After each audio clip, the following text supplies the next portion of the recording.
As a former board member of Metro Health Hospital, you obviously would have been aware and paid attention to the concern that hospitals had that they would see an overwhelming push of patients that they couldn't handle. On that aspect, how would you have tried to manage that side of the pandemic? Because the economic, what you just talked about, is one side, but there is that very real issue was trying to keep, the curve down. We knew that the infections were coming, but how would you have tried to manage that? So I think there you had an opportunity where you could add hospital capacity really quickly and efficiently. I think we could have done that.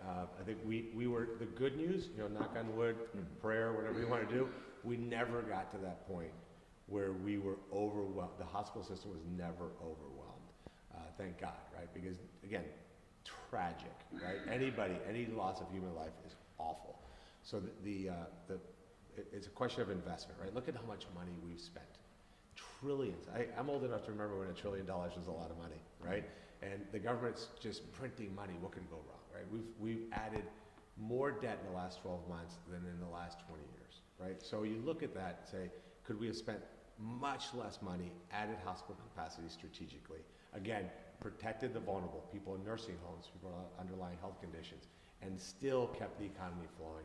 Because what we did is we sacrificed the most vulnerable among us to really benefit those who were most okay. You and I still had to go to the grocery store.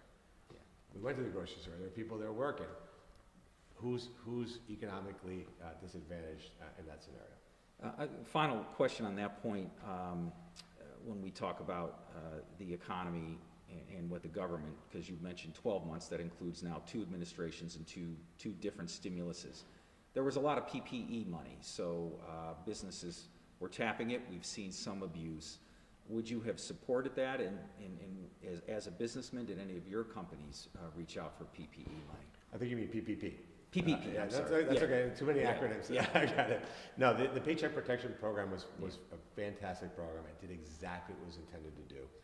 For me, it's a tale of two companies. So one of the things you'll find with me, Mark, is there's no question I won't answer. Right? I'm a very transparent guy. I've always been that way. Maybe a little too transparent on social media.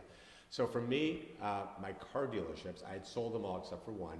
I had an Infiniti dealership in Coral Gables that got absolutely devastated by the shutdown that happened in Dade County. You remember, Florida generally had policy, but then the counties individually in Florida had different policies. Dade County shut down really hard. So we took PPP money there to do exactly what was intended. We kept people on payroll, and now today we have more employment there than we did before we started, so it worked perfectly.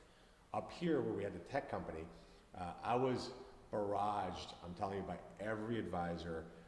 We have investors in that tech company, I have a CEO in that tech company, we have employees in that tech company to say, oh, we gotta take this, I kept hearing free money, it's free money, you gotta take it. I absolutely refused to do that because the pandemic did not affect us in the way that program was designed. So we rejected that, which was leaving a lot of money on the table that was there for the offering, but I didn't think morally it was right for us to take that money when you had restaurants and bars that were really devastated that money should be used for. So one business, yes, that it needed it, one business, no, because it didn't need it, even though without a doubt I could have done